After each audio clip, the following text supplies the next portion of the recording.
Bismillahirrahmanirrahim. Assalamualaikum warahmatullahi wabarakatuh. Alhamdulillahi rabbil alamin. Wa usalli wa usallimu ala ashrafil anbiya'i wal mursalin Sayyidina wa nabiyina Muhammad wa ala alihi wa sahbihi wa man tabi'ahum bi ihsanin ila yaumiddin. Subhanaka la ilma lana illa ma 'allamtana innaka antal alimul hakim.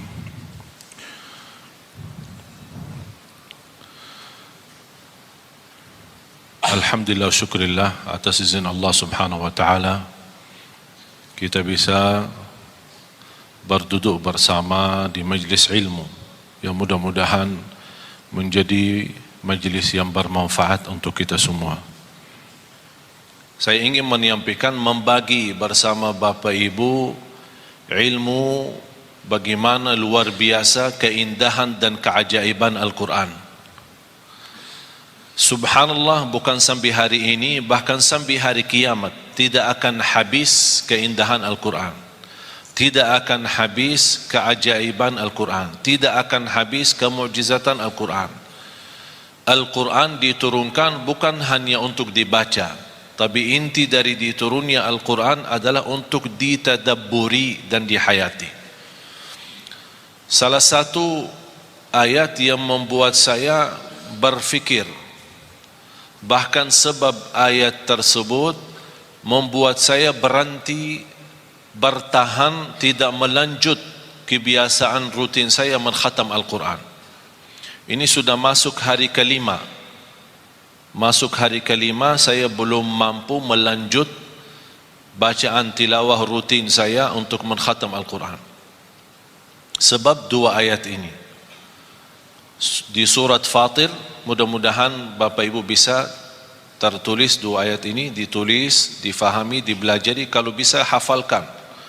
Dua ayat ini di surat Fatir, surat 35, ayat 29 dan 30. Saya mohon dibantu kalau ada Quran terjemahan. Ada Quran yang bawa Quran terjemahan ada? Sekarang HP kita semua ada Quran terjemahan. Bisa yang berkenan maju ke depan membacakan terjemahan. A'udzu billahi minasy syaithanir rajim. Bismillahirrahmanirrahim. إن الذين يتلون كتاب الله وأقاموا الصلاة وأنفقوا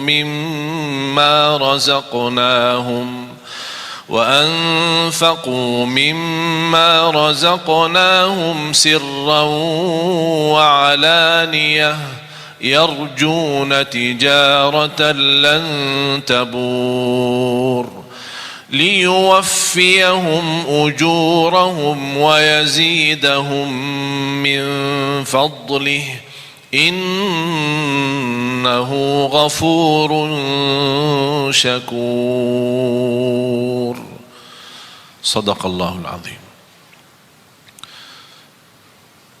Ada yang bawa terjemahan?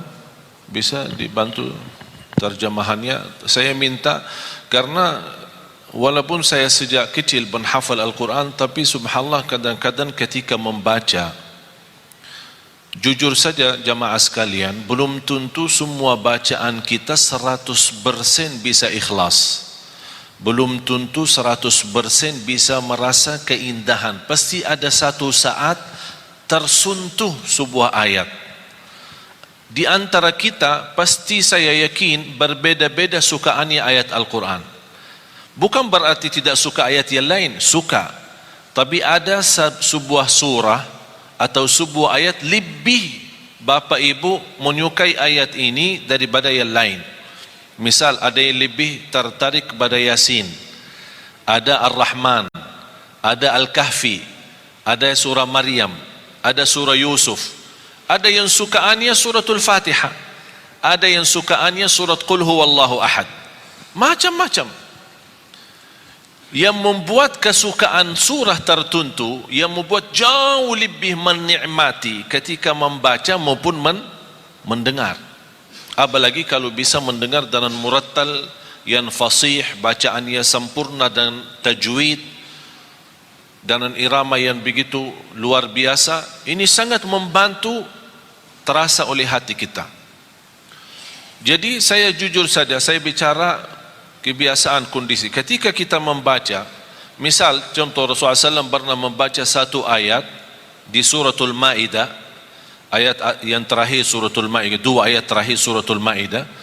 Ketika Rasulullah SAW salat malam, ketika sampai ke ayat itu, Rasulullah SAW mengulangi berkali-kali dalam salat tahajud sampai subuh, membaca ayat itu dan menangis, membaca dan menangis. Jadi ada satu saat ketika kita membaca, pasti istilahnya apa ya, barangkali hati kita saat itu terbuka atau sedang terbuka, sedang betul-betul siap untuk menerima cahaya Al-Quran, tersentuh. Apalagi disertai ayat Al-Quran dengan bacaan yang ikhlas, hayati, dan suara yang indah, malaikat pun turun dari langit. Malaikat turun untuk duduk simak Al-Quran, mendengar Al-Quran. Jadi sebab dua ayat ini ketika saya baca, punya wirid, alhamdulillah kebiasaan setiap bulan 10 kali khatam Al-Quran. Tapi gara-gara dua ayat ini, sekarang sampai saya masuk hari kelima belum bisa lanjut, karena ada banyak pesan-pesan dari ayat. Tapi sayang sekali, sebagaimana kata Sayyidina Uthman bin Affan, wallahi law tahurat qulubuna ma syabi'na min kalami rabbina. Kalau benar-benar hati kita suci, kata Sayyidina Uthman, tidak akan pernah puas sama Al-Quran, tidak akan puas. Cuma masalahnya ini, dosa, kotoran hati ini yang membuat kadang-kadang agak berat bersama hubungan kita bersama Al-Quran. Coba kita sama-sama gali, dan kita setiap titik ayat, kata-kata, apalagi kalau ayat itu ada Asmaul Husna, Aliyun Azim, Azizun Hakim, Ghafurur Rahim, Ghafurun Syakur, itu tidak main-main. Ada hikmah, bahkan ada hubungan yang amat mendalam antara Asmaul Husna sama ayat yang dibahas itu. Seperti Subhanalladzi asra bi'abdihi laylan minal masjidil harami ilal masjidil aqsa alladzi barakna hawlahu linuriyahu min ayatina innahu huwa as-sami'ul basir. Saya tertarik, kok kenapa ada sami'un basir, padahal peristiwa Isra Mi'raj peristiwa yang dahsyat. Fantasnya dari segi bahasa, saya bicara bahasa, dari segi bahasa fantasnya innallaha ala kulli syai'in qadir, karena ini memang hanya dalam kekuasaan Allah, tidak akan masuk akal manusia. Kalau kita bukan beriman, mana bisa percaya Isra Mi'raj, karena ini peristiwa yang dahsyat. Bukan dalam satu malam lagi, sebentar dari waktu malam Rasul bisa berangkat ke tanah suci di sana Masjidul Aqsa dan menimami para Nabi dan Rasul seluruhnya.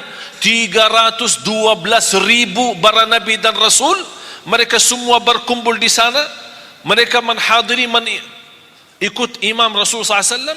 Begitu selesai Rasul SAW, mereka kan sudah meninggal. Ini kan di luar kemampuan fikiran kita. Bagaimana Allah kumpulkan mereka? 312 Rasul dan 24.000 Nabi semua berkumpul untuk bertemu dengan Rasulullah SAW, berbaiat sama Rasul, dan mereka menyaksikan Rasulullah SAW adalah Nabi yang terakhir dan Nabi yang mulia. Baru Rasulullah SAW selesai salat, naik ke langit, tumbus sampai 7 lapisan langit, terima perintah salat, kemudian turun. Di berbagai macam riwayah disebutkan, di antara salah satu riwayah, tempat tidur Rasulullah masih hangat. Kalau kita bangun tidur kan masih hangat kan? Sambil mandi gimana tempat tidur? Sudah dingin kan? Begitu Rasulullah SAW bisa ke Masjidul Aqsa, bisa ke langit yang ketujuh, bertemu Allah, dan turun lagi, tapi tempat tidurnya masih hangat. Berarti ini apa? Ini kekuasaan yang dahsyat, hanya yang dimiliki hanya Allah Subhanahu wa taala. Jadi kata innahu ala kulli syai'in qadir, hanya Allah yang maha kuasa atas segala sesuatu. Tapi kenapa innahu di ayat ini, innahu huwas samiul basir? Ada hikmah. Seperti juga ayat yang kita akan belajari, innahu ghafurun syakur. Tidak ada main-main dalam ucapan ayat Al-Quran, apalagi yang terkait dengan Asmaul Husna. Saya cuma ingin hubungkan antara sifat mereka, apa hubungannya dengan Asmaul Husna di ayat terakhir, innahu ghafurun syakur. Di antara sifat mereka selalu membaca Al-Quran. Kalau yang selalu membaca Al-Quran bukan dinamakan qari, bukan dinamakan orang suka baca, tapi yang dinamakan orang selalu baca Al-Quran itu tilawatul Quran. Tilawatul Quran berarti itu orang yang betul selalu membaca Al-Quran. Nanti di hari kiamat orang yang suka selalu baca Al-Quran dipanggil hari kiamat, iqra warqa warattil kama kunta turattilu fid dunya. Bacalah, naiklah, karena setiap kita baca akan naik posisi kita di dalam surga. Bahkan kata Rasulullah SAW di dalam hadis itu disebutkan warattil, tertillah sebagaimana kamu tertil di dunia. Tilawah. Innal ladzina yatluna kitab Allah. Sampai di dalam bahasa ayat itu yatluna, mereka yang selalu membaca kitabullah. Ini sifat pertama. Terus,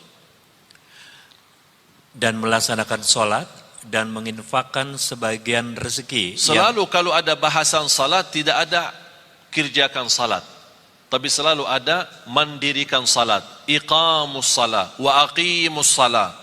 Iqamatus, kata iqama, aqimu, ini semua bahasa mendirikan salat. Saya tidak akan teliti satu-satu karena mohon maaf kalau saya mau bahas dua ayat ini mungkin sampai malam tidak cukup. Karena dua ayat ini membuat saya berhenti, bahkan saya suka membaca dua ayat ini. Habis Allah bukakan hidayah, berkali-kali sunnah qabliyah ba'diyah, saya selalu ulang dua ayat ini. Walaupun sudah hafal, tapi namanya kadang-kadang terbuka hati kepada sebuah ayat atau sebuah pesan dari Allah yang ingin disampaikan. Jadi sifat mereka adalah yang mengerjakan tilawah, selalu baca Al-Quran. Yang kedua mendirikan salat. Ini bahasa salat itu perlu panjang lebar kita bahas, mendalami. Yang ketiga, dan menginfakkan sebagian rezeki yang kami anugerahkan kepadanya. Subhanallah. Selalu kalau kita perhatiin, wa anfaqu mimma di suratul Baqarah, alladzina yu'minuna bil ghaibi wa yuqimuna as-salata. Terus, wa mimma. Dalam bahasa bacaannya pun namanya huruf kecil atau huruf tarqiq. Tidak boleh dibaca wa mimma. Wa mimma. Menurut saya cara Allah menyampaikan kepada kita memanjahi kita. Allah memanjahi kita, tawaran yang memanjahi kita. Bagaimana Allah memanjahi kita? Wa mimma, anugerah yang Allah berikan, rezeki yang begitu banyak, Allah tidak minta semuanya, tapi wa mimma, sedikit. Wa mimma razaqnahum yunfiqun. Tapi apa yang diinginkan oleh mereka ketika mereka berkenan menginfakkan sebagian harta yang Allah anugerahkan kepada mereka secara diam-diam maupun terang-terangan, mereka ingin terus? Mereka itu mengharapkan perdagangan yang tidak akan rugi. Ada yang punya jaminan bisnis apapun di dunia ini tidak akan rugi? Ada yang bisa punya jaminan? Allah tawarkan sebuah usaha tidak akan merugi. Itu namanya bisnis sama Allah. Tidak akan merugi, terjamin. Jangan khawatir rugi. Dan yang tiga, selalu baca Al-Quran, mendirikan salat, infakkan sebagian rizki. Dan saya ingin hubungkan, karena waktunya singkat, saya ingin hubungkan antara tiga hal ini dengan innahu ghafurun syakur. Terus, agar Allah menyempurnakan pahalanya kepada mereka dan menambah karunia-Nya. Allah bukan hanya berkata usaha ini, bisnis ini, berdagangan ini tidak akan merugi, tapi Allah menambah supaya kita lebih yakin Allah janji liyuwaffiyahum ujurahum, akan sempurnakan pahala. Jadi jangan khawatir ketika kita beramal tilawatul Quran walaupun ada kekurangan, salat kita walaupun masih banyak bocor, belum bisa ikhlas dan khusyuk. Jangan khawatir, Allah sudah janji akan Allah sempurnakan pahalanya. Jadi jangan salah Allah hitungkan pahala. Yang penting kita fokuskan hitungkan dosa-dosa kita. Soal pahala, Allah sudah menjaminkan sempurna. Hanya cukup itu saja. Allah masih menjanjikan hal lagi supaya kita lebih mantap keyakinan kita terhadap janji Allah. Karena manusia sekarang lebih yakin kepada janji manusia daripada janji Allah. Terus apa yang Allah janjikan? Kepada mereka dan menambah karunia-Nya. Sungguh Allah Maha Pengampun, Maha Mensyukuri. Dan menambah karunia-Nya. Di sini apa karunia? Allah sebutkan? Allah tidak sebutkan. Ada sebuah istilah dalam bahasa tafsir, kata ulama, kalau Allah menjanjikan sesuatu, tapi Allah sembunyikan, tidak sebutkan, seperti kata ini, Allah menjanjikan sempurna pahala dan menambah karunia. Di sini karunia tidak disebutkan, karunia apa? Kata ulama, itu namanya akan Allah memberikan kekaruniaan yang tidak ada batas. Yang jelas, karunia tersebut akan pasti menenangkan hati. Sebagaimana janji Allah di surat As-Sajdah. Saya sambungkan ayat ini dalam surat As-Sajdah ayat 16. Fala ta'lamu nafsun ma ukhfiya lahum min qurrati a'yun jazaan bima kanu ya'malun. Tidak ada jiwa pun yang bisa tahu apa yang telah dirahasiakan, disembunyikan oleh Allah dari karunia-karunia yang akan menenangkan hati. Itu kata siapa? Allah. Yang jelas akan menenangkan hati. Mengapa ada bahasa yang akan menenangkan hati? Karena keinginan kita beda-beda. Ada orang diberikan mobil, belum tentu hatinya nyaman. Ya, terima kasih saya dapat mobil. Tapi dia punya keinginan yang lain. Ada sesuatu, barangkali sesuatu kecil, tidak begitu besar, tapi begitu dia terima, dia merasa bahagia, hatinya luar biasa. Itulah Allah membagi bahasa akan menenangkan hati karunia itu. Kenapa ya Allah? Jazaan bima kanu ya'malun, itu balasan Allah terhadap apa yang kalian telah kerjakan. Berarti apa yang kita kerjakan Allah balas.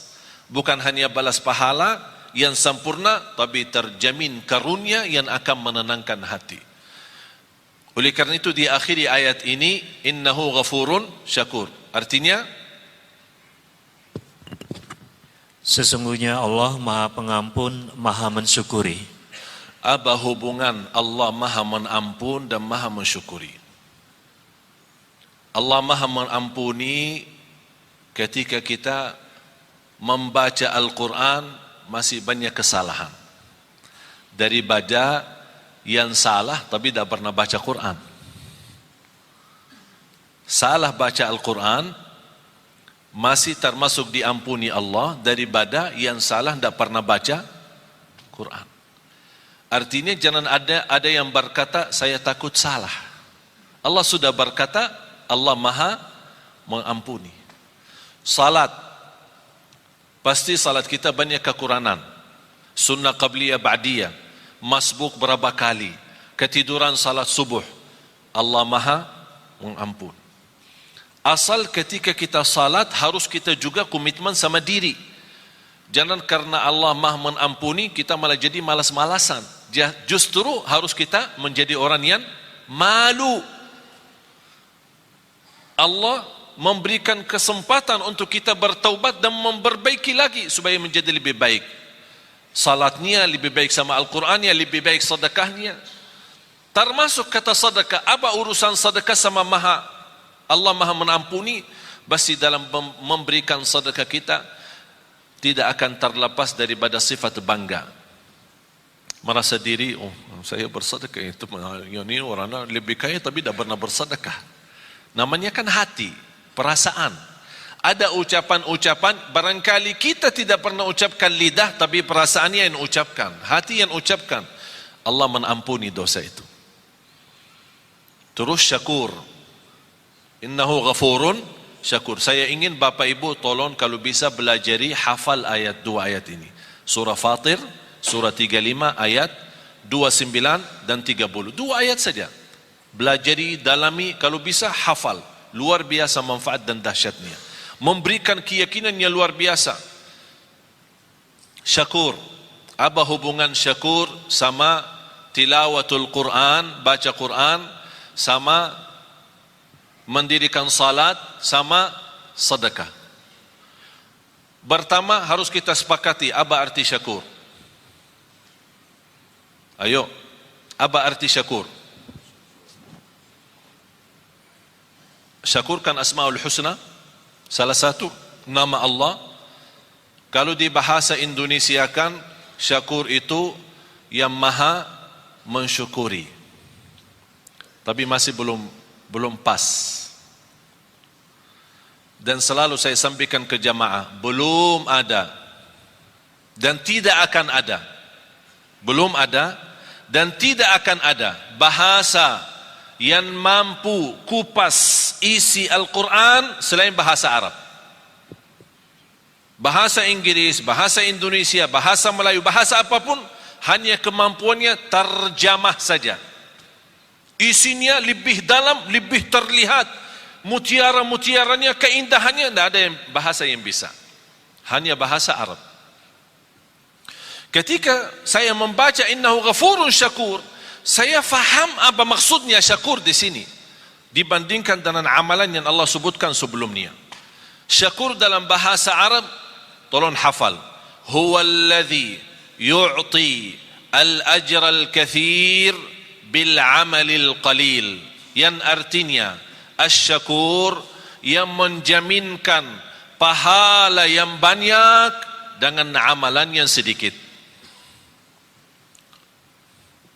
Itu namanya syakur, yang memberikan pahala yang banyak dengan amalan sedikit. Mau tahu buktinya? Salat kita berapa waktu? Salat kita berapa waktu? 5. Allah berikan pahala berapa? Tahu enggak pahala salat? 50. Waktu Isra Mi'raj, Allah menetapkan 5 waktu. Apa kata Allah kepada Nabi Muhammad? Kepada umatmu saya perintah 5 waktu dikerjakan, tapi pahalanya 50. Hadis Rasulullah SAW, barang siapa yang menjaga sunnah qabliyah ba'diyah 12 rakaat di Sahih Muslim, 12 rakaat sehari dan semalam, yang namanya sunnah qabliyah ba'diyah, dapat rumah di dalam surga. Barang siapa yang mengikuti salat subuh, ini hadis sahih, barang siapa yang ikuti salat subuh berjamaah dapat pahala seperti orang salat malam sepanjang malam. Padahal sepanjang malam tidur, mana kita mampu salat malam sepanjang malam. Hanya dengan subuh jamaah, berjamaah subuh, pahala sepanjang malam kita dapat. Lebih dahsyat lagi, sunnah qabliyah subuh lebih baik, lebih besar pahalanya daripada dunia dan segala isinya. Itulah syakur, amalan sedikit tapi pahalanya besar. Kalau Allah tidak syakur, memberikan pahala yang banyak dan amalan sedikit, kita tidak bisa kejar umur kita dibanding umat yang terdahulu. Satu malam Lailatul Qadar, Bapak Ibu, pahalanya 83 tahun, padahal umur kita belum tentu 83. Itulah syakur. Allah memberikan dengan amalan yang sedikit tapi pahala yang banyak.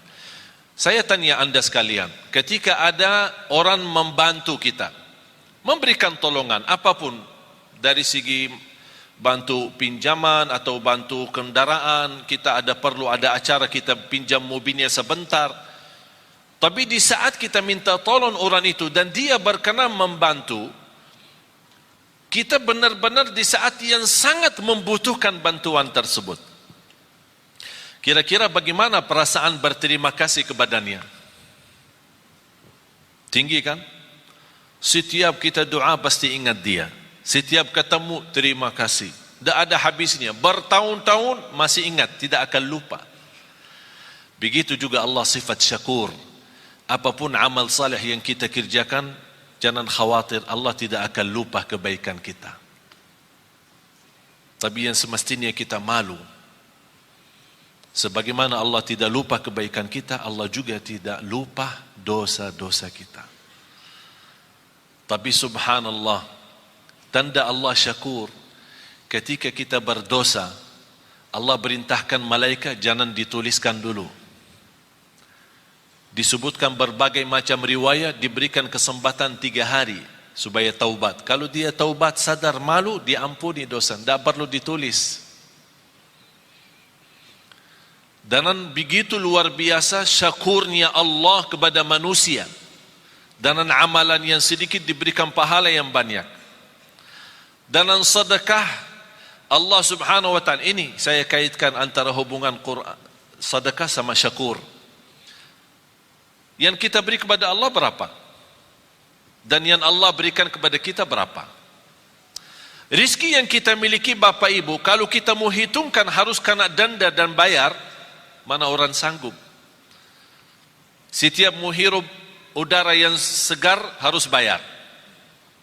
Setiap mau buka mata harus bayar. Mau tutup lagi harus bayar. Mau bergerak satu langkah harus bayar. Sanggup gak hidup? Tidak bisa. Tapi Allah memberikan banyak. Dan Allah tidak minta yang banyak. Zakat pun yang namanya zakat harta 2,5%. 2,5%.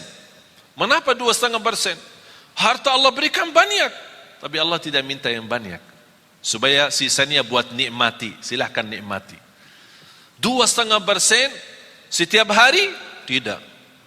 Kira-kira kalau setiap hari 2,5% gimana? Sanggup gak?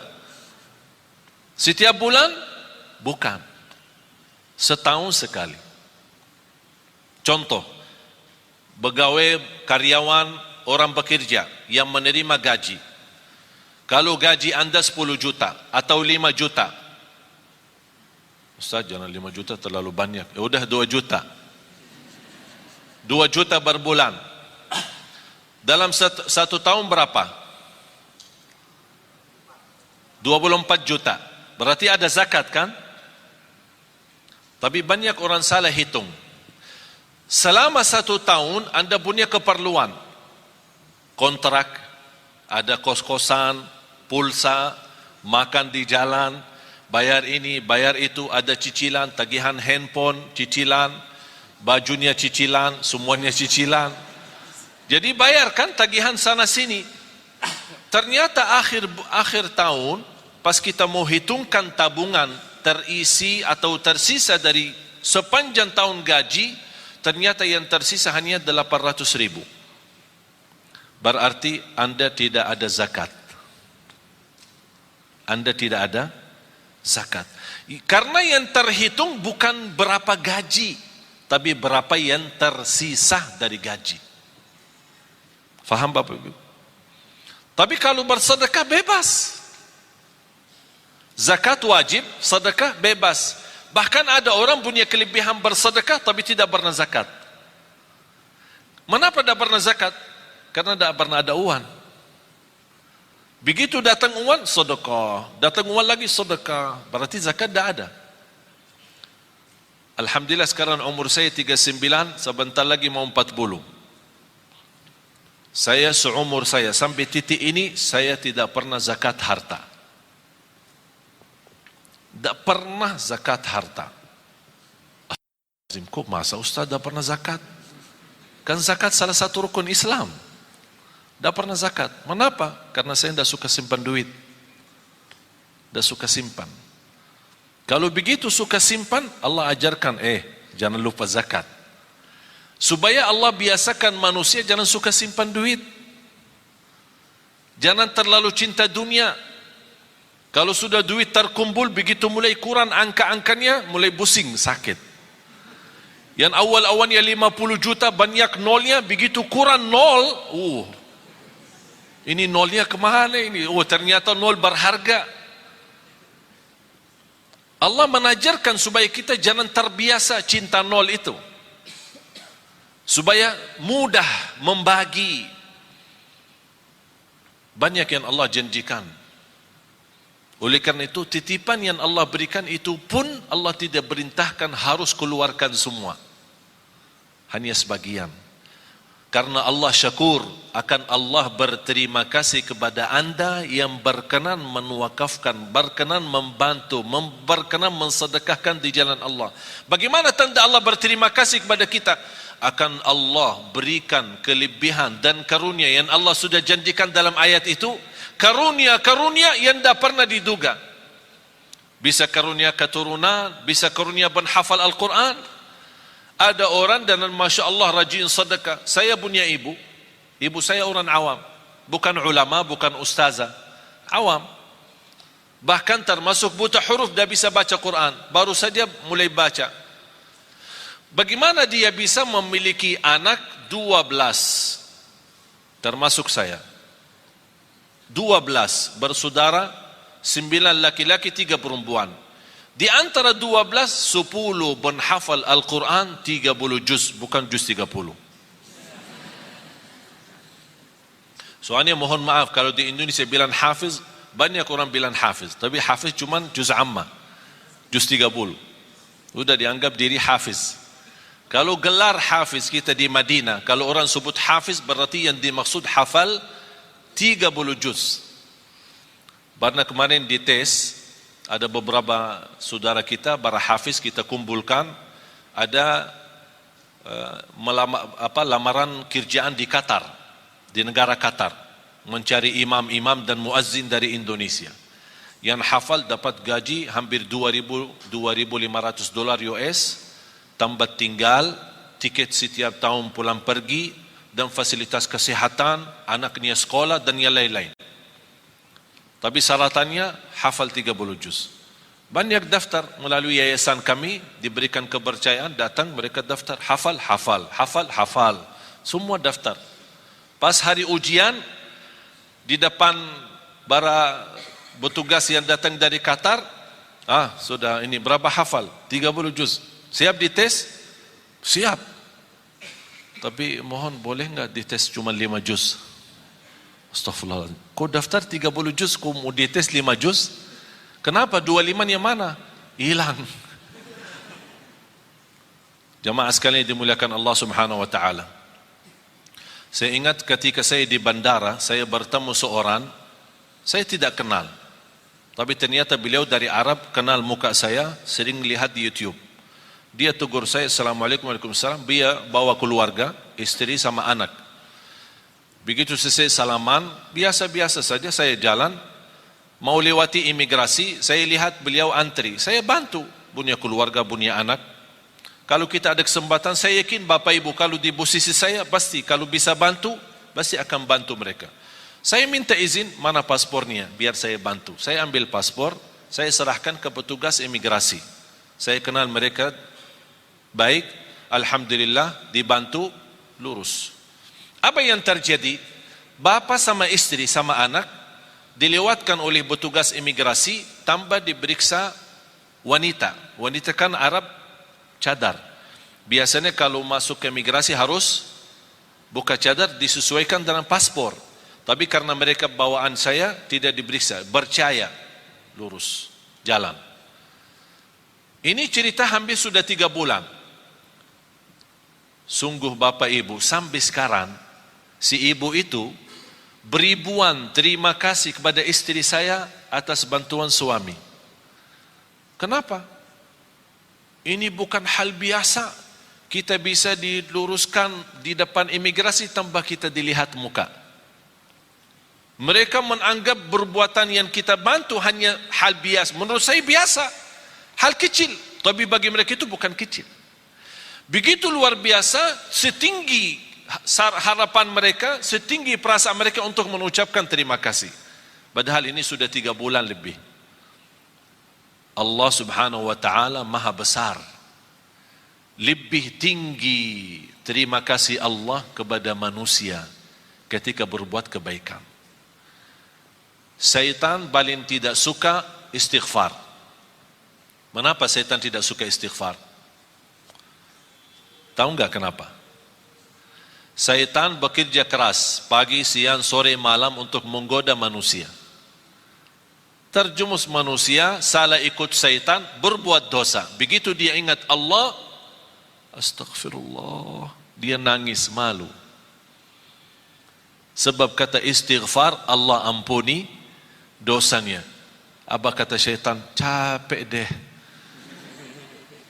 Dari pagi sampai malam aku godain, begitu berhasil sebentar saja diampuni. Astagfirullah. Allah cinta istighfar. Apalagi istighfar yang mendalam hati. Betul paling dalam. Ucapan ini sederhana tapi luar biasa. Ingat Bapak Ibu, bagi Allah sebagaimana di ayat ini, innahu ghafurun syakur, bagi Allah soal ampunan dosa sangat mudah.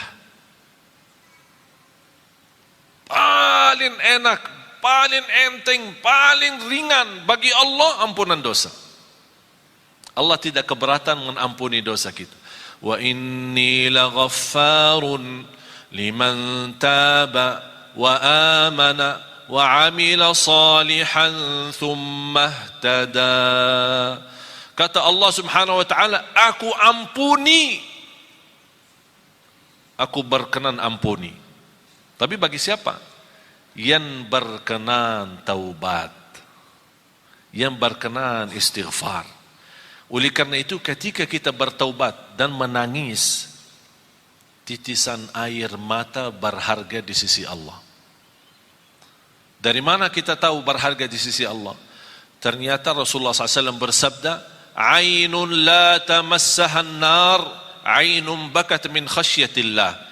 Bisa titisan air mata karena Allah, malu sama Allah, malu karena dosa maksiat, sebab titisan air mata, Allah jamin kita tidak boleh tersentuh oleh neraka Jahannam.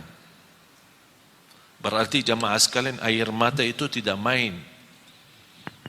Apalagi air mata yang menangis karena Allah Subhanahu wa taala. Oleh karena itu kita selalu beristighfar.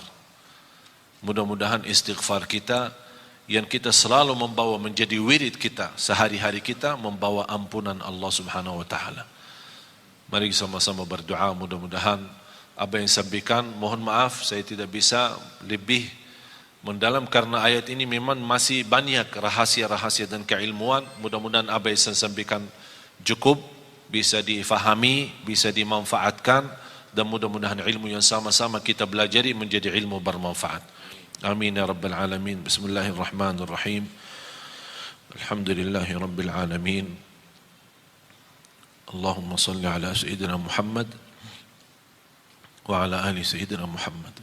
Ya Allah, ya Dzal Jalal wal Ikram, berilah kepada kami petunjuk kepada jalan yang lurus. Hidupkanlah kami dalam keadaan iman, wafatkanlah kami dalam keadaan Islam, akhiri hayat kami dengan husnul khatimah. Ya Allah, jadikan kami senantiasa bersama hamba-hamba-Mu yang salih salihah. Ya Allah, aku mohon untuk semua yang hadir di saat ini dan selepas acara ini, masing-masing diampuni oleh Allah segala dosanya, disucikan hatinya, dibersihkan jiwanya, diselamatkan setiap langkah-langkahnya. Ya Allah, jadikan sisa umur kami ya Allah lebih baik daripada yang sudah lalu. Pimpinlah kami ya Allah agar kami membawa keluarga bahagia, sakinah mawaddah rahmah. Keturunan kami anak salih salihah. Ya Allah, yang belum berjodoh berikan ya Allah berjodoh yang menenangkan hati, yang membawa nama baik Islam untuk keluarganya. Birahmatika ya arhamar rahimin. Atas izin-Mu ya Allah kami sama-sama berkumpul di masjid ini. Ya Allah, atas izin-Mu berilah kepada kami kemuliaan, sama-sama jumpa lagi di dalam surga-Mu ya Allah, di dalam surga-Mu ya Allah, bersama Nabi Muhammad sallallahu alaihi wasallam. birahmatika ya arhamar rahimin. Allahumma ighfir lana. Ya Allah, jadikan kami semua ahlul Quran, ahlul Quran, penghafal Al-Quran, berakhlak-akhlakul Quran, yang berjiwa-jiwa Al-Quran, yang berjuang untuk Al-Quran, agar kami mampu menjadikan Al-Quran membumi di Indonesia ya Rabbal Alamin. برحمتك يا أرحم الراحمين. ربنا تقبل منا إنك أنت السميع العليم وتب علينا إنك أنت التواب الرحيم. ربنا آتنا في الدنيا حسنة وفي الآخرة حسنة وقنا عذاب النار. وصلى الله على سيدنا ونبينا محمد وعلى آله وصحبه وبارك وسلم والحمد لله رب العالمين. آخر الكلام سبحانك اللهم وبحمدك أشهد أن لا إله إلا أنت أستغفرك وأتوب إليك. Wassalamualaikum warahmatullahi wabarakatuh.